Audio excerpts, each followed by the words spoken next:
What's good, y'all? Welcome to my review for Avatar Fire and Ash, man. Wow. Man, what a fucking film. Now, you guys know, this was my most anticipated film of the year. Anytime James Cameron has a film out, it by default is my most anticipated film of that year. Now, you guys know that I love James Cameron. He is my favorite director of all time. I practically worship the man, the world. I practically worship the ground he walks, man. I worship this man like a god. So just go into knowing that this is a very biased review. A very biased review of James Cameron's latest film, as you guys know, when I watched The Way of Water.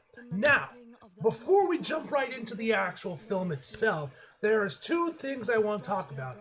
Avengers Doomsday and the Odyssey, because as you guys probably heard, the teaser, or I would hardly call this a teaser, a trailer from Avengers Doomsday is attached to the film, and what Disney is doing with this one is that they're attaching a different trailer to each week of the movie for the first 4 weeks of the film's release theatrical run. Every week there'll be another trailer attached to it. So we'll get one trailer this week, then the next week will be another trailer, etc., etc.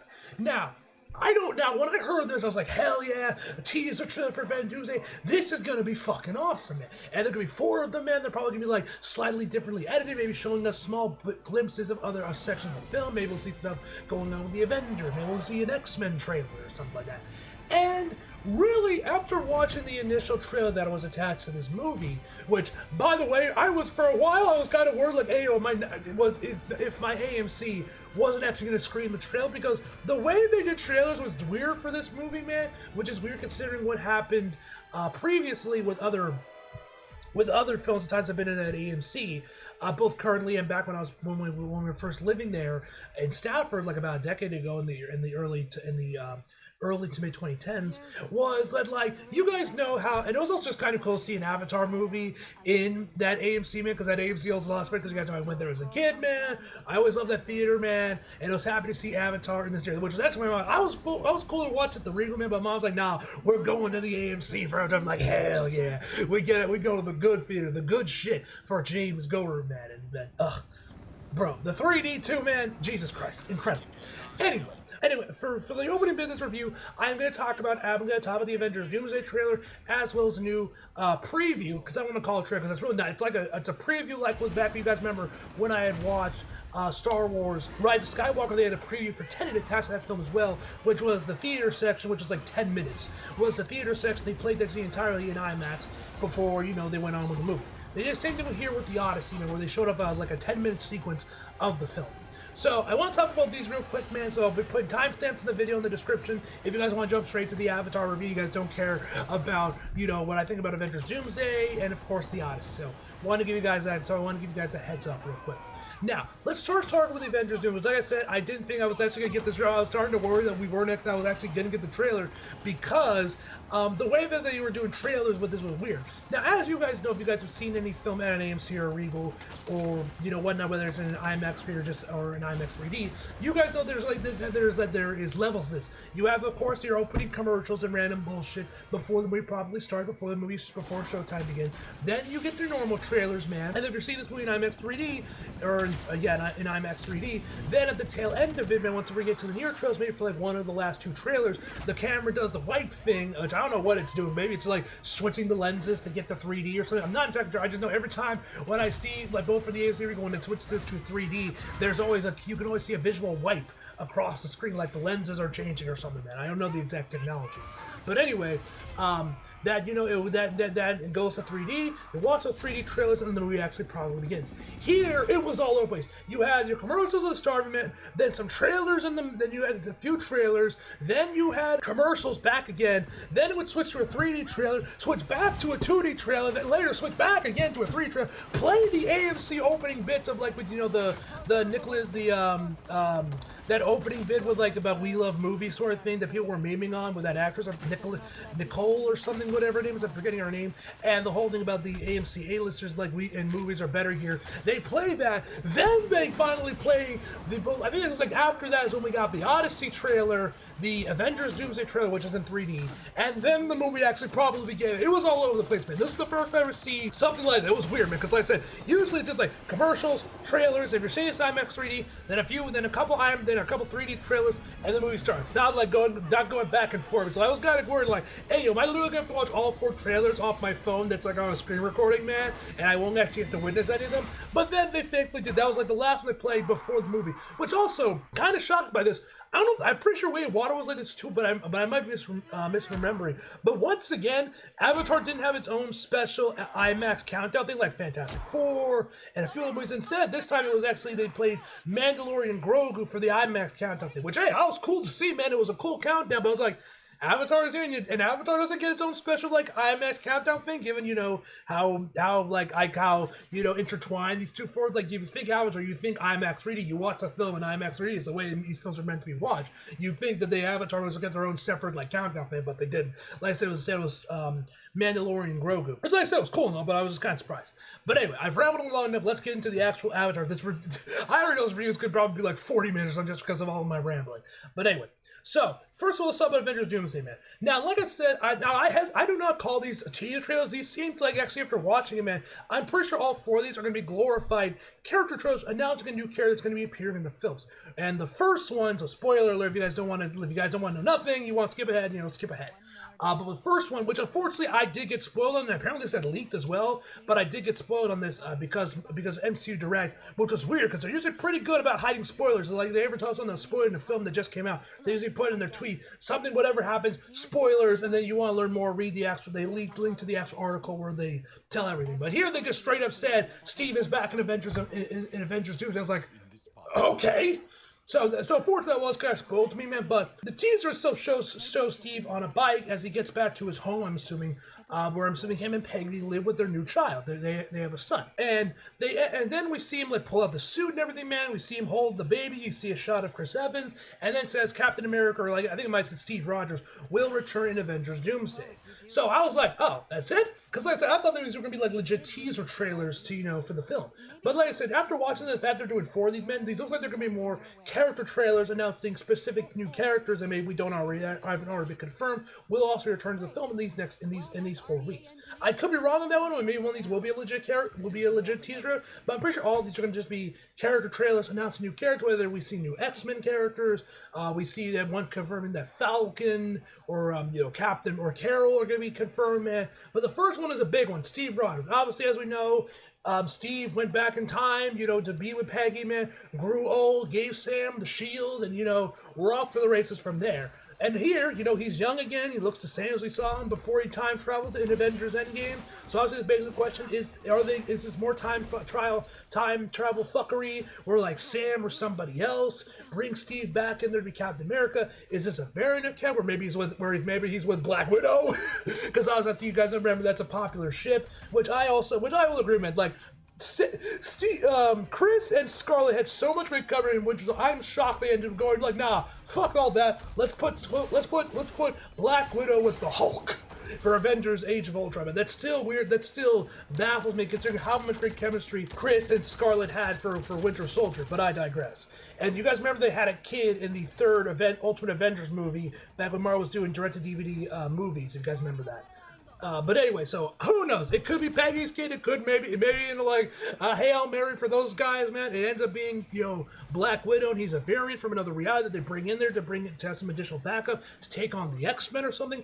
I'm not sure. But I am intrigued to see what Chris Evans is going to say. He's been pretty, upfront about it and be like, I'm done. I had my run. It's good. It was good there, man.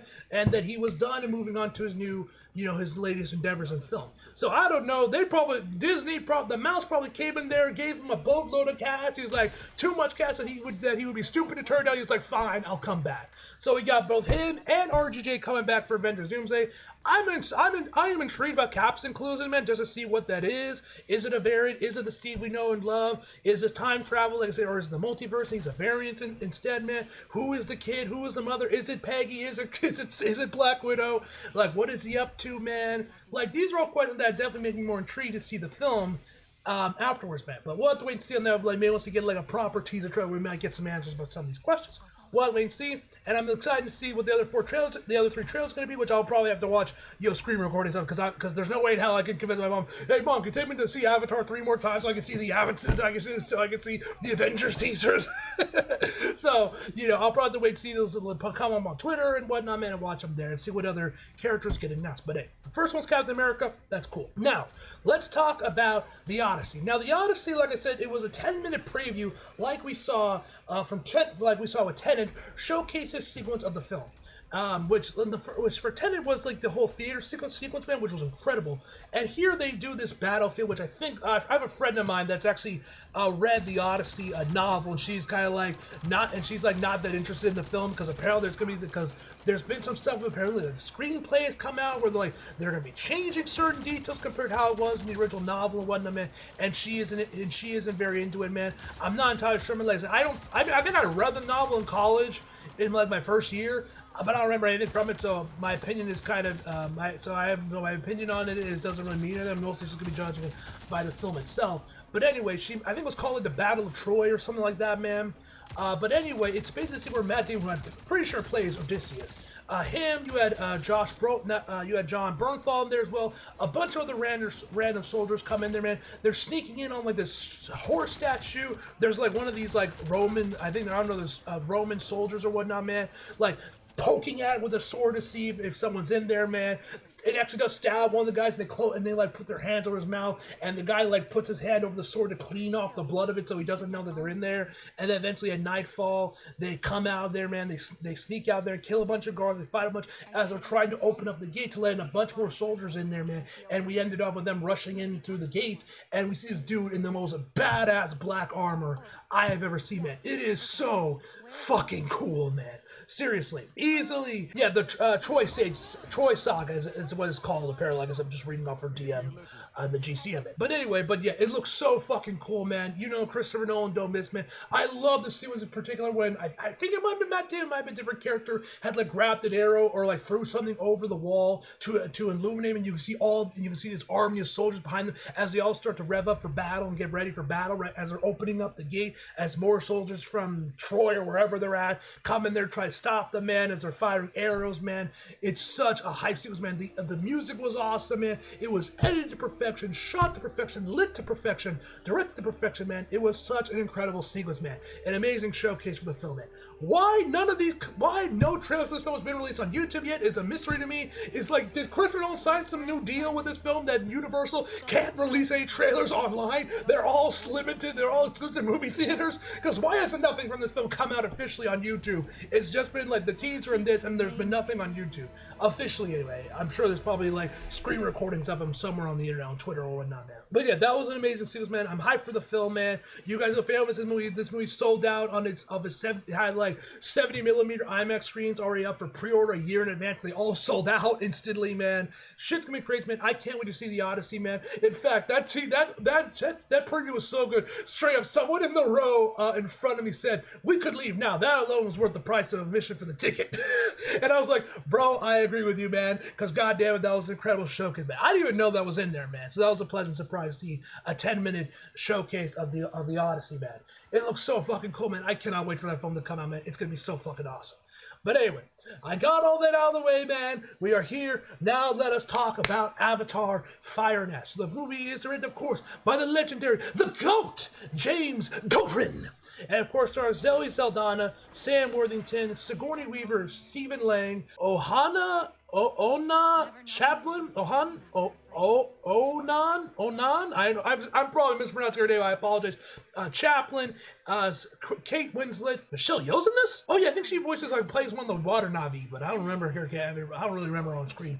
And many more. In the plot of Avatar: Fire and Ash, the conflict of Pandora escalates as Jake and Neytiri family encounter a new aggressive Navi tribe. First off, man, the cast is great as always, man. Sam Worthington probably gives his best performance as Jake in this film, man. Jake has a lot of screen time, man, a lot of emotional scenes in this movie, man. And Jake, I feel like, has the most depth, or the most depth he's ever had, and there's like, he really feels like a fully fledged character at this point compared to how he did in the first, which I thought in the first movie he was fine, but I feel like with this one in particular, Jake really feels like his own character, man, and you can really, and there's a lot of emotional depth to his performance, man, with his kids and everything, man. He was absolutely great, man. This is probably his best performance I've seen of his. Zoe Saldana, once again, is incredible as she always is, man. Arguably the MVP of the film, man. This poor woman, man, though. Neytiri is going through it, this film, man. When we see her in the opening of the film, they're mourning their son's death, their oldest one who died at the end of the Way of Water, man, which, actually, funny story, I saw, like, a video about that from Zoe during, like, you know, the premiere run that they're doing now for the film, and, like, you know, they're doing the whole interview series while they're at the various premieres and whatnot, doing the promotion for the film, and, like, I saw a tweet about, like, they mentioned about how her son had died, how Neytiri's son had died, and, like, Zoe Saldana, how that feed affected her, because now Zoe's, like, has her own children and whatnot, man, and I'm like, what the fuck? Why are y'all spoiling this shit? The movie barely just came out. Why are you spoiling this, man? I was so fucking pissed. And then Christoph mentioned in his review, I was like, what the fuck, dude? Why, you were good with spoilers? Why are you spoiling shit? And then, as you guys know, you guys follow me on Twitter, I rewatched both Avatar films in preparation for this one, man, which was also the first time I've seen Way of Water since it came out in theaters when I watched it, and also the first time I saw it in 2D. And I was like, oh, he died at the end of the last movie. I completely forgot about that. So yeah, man, that was kind of, I was like, oh, never mind. False alarm, then. False alarm. But yeah, man, poor Neytiri, man. She is going through in this film. I have never seen a woman look more depressed and whatnot than Neytiri in this film. Especially when she has like all the makeup on and everything, man. The face paint as she's like early on in the movie when she's mourning her son. It's like this poor woman. She is going through it, man. But obviously the MVP is Una Chaplin as Varane, man. Now, this, like with what's her name from Tron Ares, you guys know I was also loving her performance. What was her name? Let's see if I can find her real quick. I'm literally looking at the Tron Ares cast right now, trying to see if I can find her. Yeah, she was also incredible in the film, man. Jodie Turner-Smith, man, she was like the highlight of the film, man. I was like, oh, she's amazing. This is the first I've seen her or anything, man. I hope this is like a springboard for her career to be more leading roles, etc., man. The same applies to Una Chaplin, if I'm saying her name right. I had to look it up just to see if I was saying it right. As Varane, man. By God, she is fucking brilliant in this film, man. I'm pretty sure this is the first time I've seen her in anything, man. And she is electric in this film, man. She is easily the highlight of the film, man. She's easily the best villain out of all the Avatar films. And hot damn, she's hot. I mean, it's called Fire and Ash, so I guess that's to be expected, but damn.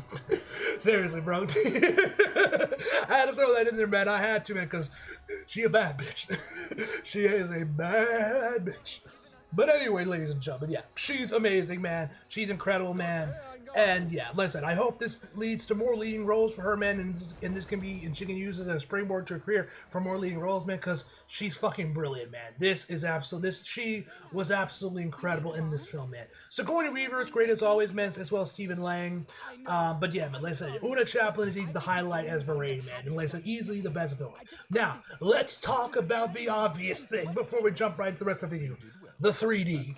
The 3D in this film is, of course, incredible, man. IMAX 3D is truly the only way you can watch Avatar films. Now, the first one, man, I don't really have that much because you guys know I saw the movie like 3 times in theaters. If my memory is so correct. We saw it once in the theater on the actual Navy base when we were living in Japan.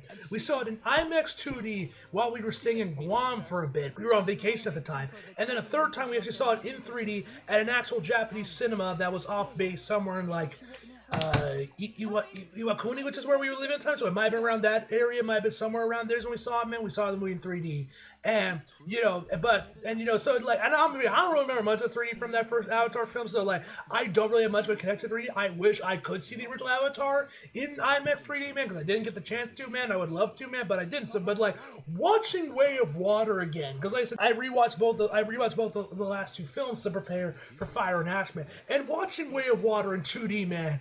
While obviously the film is still very watchable in 2D, it's just not the same. I was started watching and we were remembering all the bits of 3D around, like, oh yeah, that's cool, yeah, that was 3D. I'm like, it's like I forgot about it, but then it's all coming back to me as I was watching the film about my jaw being on the floor, like, oh my god, this 3D. And like, you also had like effects that were so cool in IMAX 3D, they'll kind of like lose all their luster, like with the whole subtitles fading thing, man. In 3D, that shit looks so fucking cool. When you're watching on Disney Plus, it's like, it just isn't the same, man. It looks amazing still, man, but it's just not the same without the IMAX 3D, man. And this film, man, my god. Now, you guys know, once again, this movie uses high frame rates for certain scenes, man. Now, for you guys remember, I'm pretty sure I mentioned this in my Way of Water review. I straight up never noticed any frame rate shifts at all, and like, it didn't really bother me. It seems like for other people it did bother them, man, but for me it never did. And like you guys may know, James Cameron himself has explained the reason he uses high frame rates for these latest two films. I think he also did this for when Titanic got released as well, for the 4K transfer. They did in both IMAX, they did a redo of the 3D transfer as well, where it was also using high frame rates, is to help with motion sickness, because you guys know some people have eye strains or get motion sick from 3D. The higher frame rates is meant to help with that, to alleviate that. Now, like I said, I didn't mention it all, but then rewatching, there was like a couple scenes where I'm like, is this where the high frame rate was used? But I wasn't entirely sure. Fire and Ash was like that as well, where I really didn't notice any of the frame rate shifts, though. While watching the movie, there was like a couple points where I think this might have been where they switched to a higher frame rate for certain scenes, because it like moved slightly faster, but I'm not 100% sure if it was. And even if it did or not, man, it didn't bother me at all. I was still enjoying it. It really even stick out that much, man. There was a couple scenes where I'm like pretty sure that they were using higher frame rates for certain scenes, man. There's this first person sequence, man, which, my god, looked amazing in 3D, man. Like, straight up looked like you had a VR headset on your head, man, on a big ass IMAX screen. It looked like you had a VR headset on, man. It was so fucking cool, man. Any of like the really like in your face close to like when the characters are driving those like sea creatures or whatnot, man, while they're swimming through the ocean, man, or like I said, the VR section. There's the other part where Corey is tripping balls, and like and like that alone, I know is not gonna hit the same without the 3D, man. It'll probably still look cool, but bro, when you got this dude tripping balls in IMAX 3D, man, oh my god, the effect was so cool. I'm like, bro, you feel like you're tripping ball. And like, there was straight one point where the ship, where like there's water like flooding a ship because it was during a battle sequence, and like this guy rushes towards the gate to try and seal it off before the water closes in on him. He doesn't, and the water splashes the camera, and I straight instinctively start like blinking my eyes, and I got splashed. I was like, it felt like I got splashed, Marvin. Like, the 3D is so fucking immersive, man. You need to watch this film in IMAX 3D, man. I am telling you, it is not a gimmick with James Cameron. He's genuinely like the only director that knows how to properly use this technology to its fullest, man. He is the only one. Even his movies that weren't even made for 3D look good in 3D, like Titanic and T2. At least that's what I've heard, man, because I haven't watched either film in 3D. I didn't get the chance to watch either film in 3D, but I've heard the 3D transfer of both those films was also fantastic as well. I'm curious to know how the 3D transfer was there for Titanic when they like originally released in 3D versus the 4K remaster come out, man, which uses a higher frame rate and whatnot, man. I was kind of curious how much they changed it. But anyway, man. But yeah, the 3D is so immersive, man. Like I said, there's like I said, he's like, where Korra's just tripping balls, man. The 3D effects was amazing here, man. It straight up looked like some shit out of Far Cry 3 with Voss, when you're tripping balls with Voss, man, in Far Cry 3, man, with some trippy shit, man. It felt like it was ripped right out of a video game, which, like I said, that's kind of why I thought both that and the VR and the first person section were probably using higher frames, because it felt like I was watching a video game. It kind of felt like watching a video game, man, with the cutscene, man. So I'm pretty sure those two scenes had like higher frame rates, but like I said, it didn't bother me. one bit, which is definitely a difference between Carson. You guys know Carson, big movie YouTuber that I also subscribe to and I watch too. He was complaining about the higher frame, like, this looks stupid. This looks like a video game, man. Get rid of it, James. I'm like, well, I'm watching the film in IMAX 3D, and I'm like, like I said, I barely even noticed it, man, or picked up on it when it showed up, man. And like I said, it didn't bother me, but yeah. The 3D is so good, man. Especially like it's the closest, man. That like first person shot, man. There's just the fire effects in the background, man. The 3D is just so fucking cool. There's also this one amazing sequence with Courage and Varane on like a fur coat that looked amazing in 3D as well, man. Like, yeah, if there's one thing you get from this review, man, it's watch the film in IMAX 3D or real D3. I don't care. Just watch the film in 3D. Truly, the only way these Avatar films can be experienced, man, is in 3D, man. It's incredible, man. Truly, it is truly incredible, man, how beautiful the film looks in 3D, man. It's truly very immersive, man. It's not a gimmick. Like I said, James Cameron's the only director that knows how to use this technology properly. But anyway, so you got that, man. The cinematography of this film is also amazing. Like, this is easily the best looking Avatar film today, both from a VFX standpoint, man, because, like, the hair looks incredible, man. The skin tones look incredible. The skin itself, man, like, you can see like pores and shit, man. It looks amazing. And then of course there's the water. The water, which was the big thing with the way of water, was the fucking water. The water effect, which continues here in this film, man. There are some truly jaw-dropping, gorgeous sequences with the water, man, where I'm just like, I just threw my hands out and be like, this is incredible, man. Like, there's this one sequence with one of Sully's kids where he's like flying towards, like, he's like going through the water during like a storm, and you see these waves coming out there, man. It's a truly gorgeous sight, man. It was so incredible, man. Like, seriously. Such amazing film. Like I said, the cinematography itself is also incredible. Like, this film is shot beautifully, man. There are so many just jaw-droppingly gorgeous shots in this film, especially with like the backgrounds, with like the planet, with the moon in the background, man, or lights in there, man, or whatever, man. The film is just gorgeous to look at from both the VFX perspective as well as cinematography perspective. Honestly, if you ask me, this film should be winning best cinematography for the Oscars this year. Will it get a nomination? Maybe, because of James Cameron might, but this should be winning best cinematography for the Oscar, man. That is my pick. And this should be at the very least nominated. It should be at the very least nominated because it is a truly gorgeous film. The score for this movie is also fantastic as well, man. Probably my favorite since the first one, man. There's just a lot of really good songs in the score, man. Which also, you guys know how the Avatar films typically end with, an end credits song where the credits are going on, man, which you guys know famously Avatar 2 was just literally just James Cameron once again just flexing his tech, his new water tech for the end credits. Because, man, it was just amazing to see it in IMAX, man. And for this one as well, they once again kind of continued that where they're flexing the water tech again. I mean, why not flex it? It's amazing technology you created, so you might as well flex it, I guess.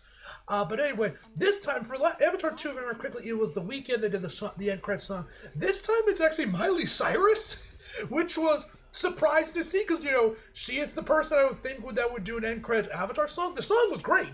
Don't get me wrong, I enjoyed Mom, and I enjoyed Hannah Montana back in the day when I was a kid. But I was just kind of surprised to see Miley Cyrus in an Avatar film. She's like not the artist I would expect something like, I don't know, Ariana Grande here, so we're like The Weeknd again. And I was not expecting Miley Cyrus of all people to be the end credits song. But like I said, it was a great song. It was a great song, man. But just kind of caught me by surprise that Miley was doing the song, man. The action is once again incredible, man. Like, we have the amazing sequence that we saw bits of the trailer with the the flying boats section, man, which we saw, man. That looks amazing. The whole ending action sequence, man, was incredible, man. They're like probably my favorite one might have been this one, to get into like some minor spoilers here, man, where Natiri is infiltrating into the actual humans base that they have in there, man. She's infiltrating to try and find Jake. I won't get into specifics about everything, man, but she's trying to find Jake. She gets in there, man, and it felt like, and that whole sequence, man, that was set there, man, felt like you were watching a Skynet infiltration mission set during the Future War, man, like from the Terminator film, man. It was just so well lit. It was so well shot, man. It's like they're like skulking in the shadows, hiding away from the giant spotlights, man. It was just so cool. There's this amazing sequence as well where she's like flying through the sky on like her little, I don't know what those banshees, I think that's what they're called from Avatar, like the flying animals that they're always flying on, man. That's like their main way of transportation, man. I love Avatar, man. I love James Cameron, but I will be the first to admit I am not that deep on Avatar lore, man. I love Avatar, but I do not like Avatar like that, where I'm like knee deep in the lore, reading comics and whatnot, man. I love the world, but I'm like not that into it, man. I'll be the first to tell you. But anyway, but yeah, like that where they're like flying around while Varang is chasing after her, man. And she's like going through like these small little holes, man. Like it felt like something out of the Terminator films, man. It was just so fucking cool, man. Like that, especially the fly suits itself. That was so fucking cool, man. But yeah. You have that, man. Once again, one thing that I thought was pretty cool is that we get to see some more. They get to expand a little bit more on Loka and what the hell was the other chick's name? Saraya? Saraya, if I'm pronouncing her name right, man. The Finn blue Navi chick that that she has a lot of screen time with Loka, if I'm saying his name right. Like that was pretty cool, man. You guys know that was one of my favorite parts of Avatar 2 was their relationship, man. They're like budding romance, man, which we get a little bit in this film, man. I do wish that we got more scenes with them together, man. But yeah, I kind of wish we got a bit more of them to kind of like jump ahead to my flaws real quick, man. I wish they had a bit more screen time compared to what we saw in Way of Water, man. But what we got was great, man. I love the relationship, man. It's always good to see them, man. So you have that, man. One other thing I also really liked was also just Courage and Varane's relationship, man, overall, man, which you saw bits of it in the trailers, man, but like when you actually watch it with the full movie and everything, man, I actually kind of really dig these two, man. Like I kind of fucks with it. Not gonna lie, but I like almost low-key kind of ship it, not gonna lie, but like I was really into their relationship, man. I was up when they were on screen, man. I thought they worked well together, man, and like I kind of hope we see more of them in Avatar 4, depending on if we end up seeing them more in Avatar 4, depending on where that goes, man. But I would not be opposed to seeing more of them in Avatar 4 if we do see that, man. Because I really like what they did with Courage and his relationship with Varang and everything, man. I also did like what they did with Courage and Spider as well, as they kind of expanded more on their relationship with him as a father, man. We also, one other thing, to not get too deep into the spoilers, man, but one thing also that was kind of cool is that we actually learned a little bit about Courage's wife and the mother of Spider, which I thought was pretty cool, man. I wish they expanded on it more. Like we actually got to see like actual like flashbacks of what she looked like, because of what she looked like and what she did and everything, man. Like that would have been cool to see, but we don't really get anything of that. It's just Courage telling him these stories. But I wish we got some flashbacks or just something to actually show us what was happening, man, and her, what she was up to while they were on Pandora. And I think that's about everything I can talk about without getting too deep into spoilers, man, which I will be doing a bit of a spoiler discussion at the end of this video, man. But to jump ahead with the negatives, like I said, I wish they expand more on Loka and Saraya's, I feel like I'm saying her name right, Saraya, whatever you say it, relationship, man. I wish that got a little bit more focus on, man. There's another relationship that I feel got a lot more focus on, which we'll talk about the sports discussion, man, which, I'm kind of 50-50 on it, man. I don't hate it, but I'm also not super into it as well. Maybe that might change with the last two movies, man. We'll have to wait and see on that. But my biggest flaw was easily the fact that we never get a proper Neytiri Varane 1v1 match like Jake and Courage do at the end of the movie, which like I think out of all their matches, this one was probably my favorite. Like we obviously see them fight, like we see the little bit we saw in the trailer, man. They have a little short face off when Neytiri sneaks into the basement, which she has like the Fire Navi's like paint on her, man, which by the way looks so fucking cool, man. The Fire Navi in general, man, were so fucking cool. It was kind of cool how they differ from him. Oh, one other thing I forgot to mention that I really liked about this film was I liked how this one focused a little bit about spiritualism and of course of Awa and them and the character's fate is they're starting to lose faith in Awa, man. While Neytiri, because she's grieving so much, she lost her son. Like her fate is like all she has left, so she is like clinging on to that, man. It's like her sole lifeline. While other characters like Jake and Kiri and a couple other characters, of course, obviously the Fire Navi in general, are all kind of questioning their face, questioning Awa. Is she real? Why did she let these things happen? Why did Awa let their brother die, etc. Man, and I thought like they don't do a lot with it, man. But what they did with it, I thought was pretty cool, man. Like I like the kind of where we're focusing a bit more on Awa and kind of like people's connection to her and just their overall belief and their faith in AWA, man. I thought it was pretty cool that they actually covered that in this film, man. But anyway, as I was saying, so like I wish we got a proper face-off, man, because we never get, like we said, we got the little bit, they got a little tussle during the during the flying boat sequence, man. They get have a little thing going on when she infiltrates waste, but we never. I was kind of the whole time I was kind of hoping we would get like a proper 1v1 face, like we see with Jake and Corey, man. But we never got that, man. Like I wish we did, man. That would have been so cool. Now, hopefully, maybe in Avatar 4 or 5, we will get that proper face, because I was betting they would have some badass fight, man, in front of a volcano or something, man, or like there'd be like a fire behind them, man, as these two ladies are going at it, man, you know, to crown who's the baddest bitch in Avatar. But like, man, they were so cool, man. Every time they were like on screen together, man, I just wish we got a proper fight between those two, man. It's like Mika and Annie, where they kept dangling in front of you, but they never actually committed to the fight. They kept teasing you with it, but they never actually gave us a fight. We at least got a team up of the two in the end of the last episode special, but I wish we got like a proper fight between Neytiri and Varane, man. That would have been. That would have been really cool, man, if we actually got that fight, but oh well. Maybe we'll get that in the sequels, who knows? But I really wish we got like a proper 1v1 between these two ladies, man, because that would have been fucking awesome. Oh, yeah. And Neytiri, man, like I said, Neytiri was great in this whole film, but like there's just so many other funny scenes in her. Like there's this part where she's arguing with Kate Winslet's character, man. She's like, "Be careful, I may forget that you're pregnant." And she's also like dissing her herbs, and she said like, "Oh, my herbs from the mountains work faster than these," or like from the trees or whatever, or from the forest, excuse me, work faster than these herbs.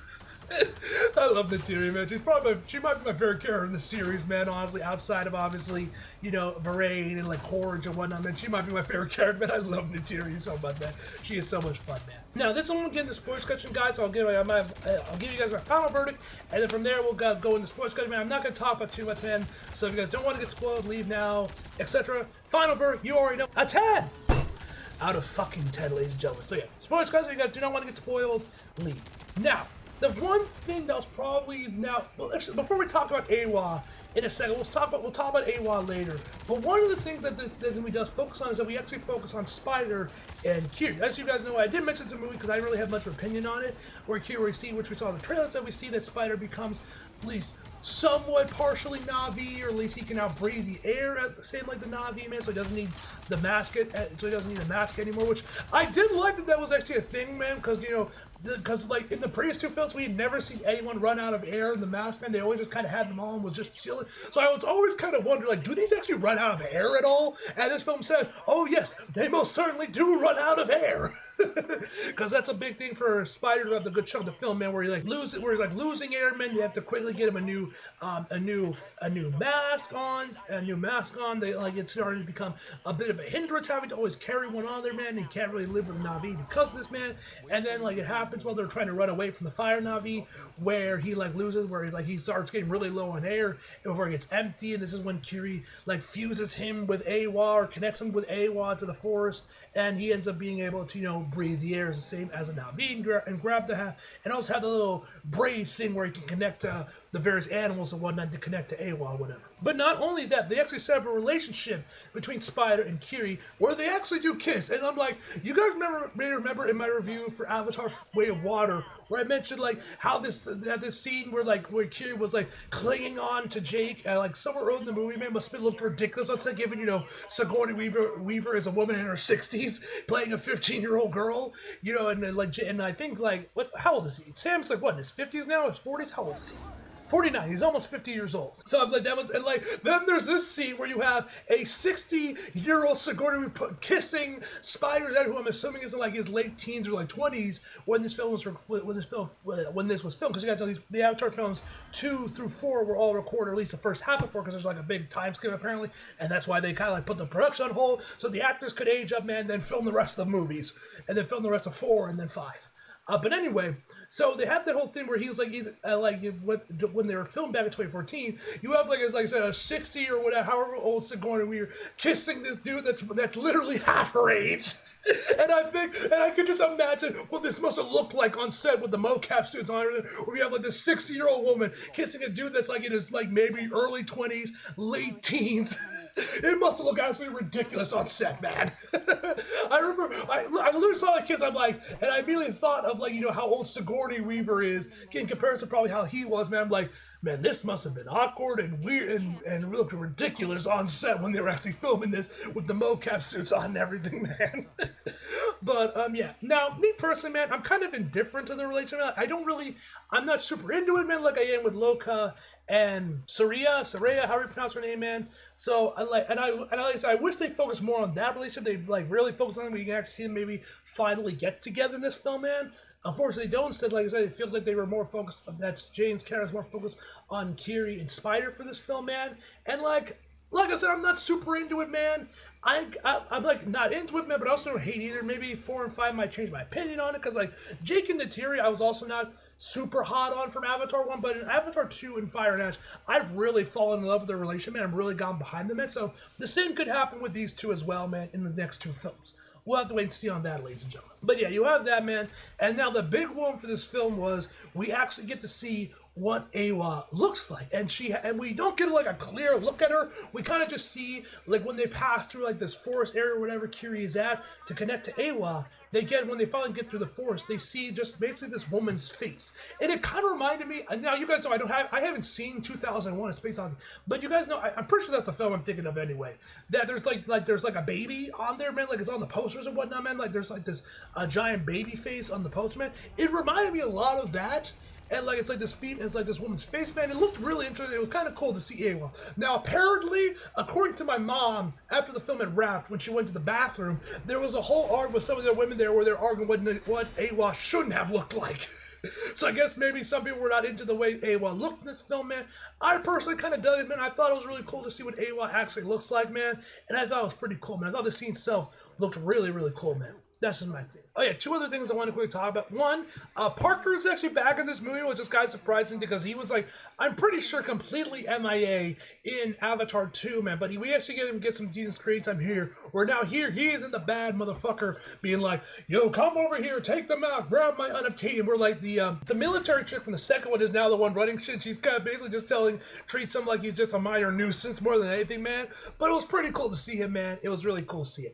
And the actual scenes where Jake gets captured by Warridge and the rest of his team, man, as like to try and like save. I think it was like because he had Spider or whatnot, man. He was like threatening to kill him or whatnot. I don't remember the exact specific, but anyway, he comes over there. They capture him alive, so he doesn't kill the rest of the Na'vi, the water Na'vi here. And when they get to the actual base, man, we basically get to see what's the equivalent of cell phones in the Avatar universe and cameras in general, which is pretty cool, man. That whole sequence was also shot really well as well. When we see Jake in like the cage, man, he's like being broadcast on the news. It was a really well done. It was a very well directed sequence, man. But yeah, I wanted to quickly mention that. But yeah, man, that's about everything I got for you guys today. I've rambled on long enough to review this video. This video is probably over 40 minutes by this point, man. Anyway, guys, hope you guys enjoyed the video. You like it. If you did, subscribe if you're new. Follow me so you feel like it. Links are below. And as always, back for more. See you guys next time.